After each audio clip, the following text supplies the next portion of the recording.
నమస్కారం.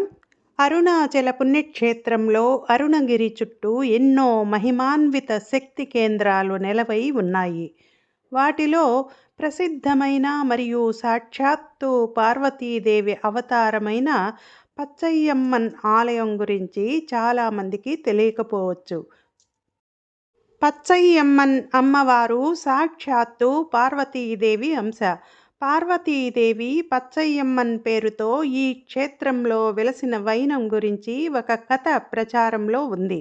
అది ఏమిటంటే, కంచిలో తపస్సు చేసి తన నలుపు రంగును పోగొట్టుకున్న కామాక్షి అమ్మవారు పరమేశ్వరుని ఆజ్ఞ మరియు సలహాను అనుసరించి ఇక్కడ ఈ అరుణాచలం క్షేత్రంలో తపస్సు చేయడానికి సప్తమునులు, సప్త కన్యలు మరియు నలుగురు మాతృకులతో వెలసి ఊరిని గాచే పెద్దమ్మగా పూజలందుకుంటున్నారు.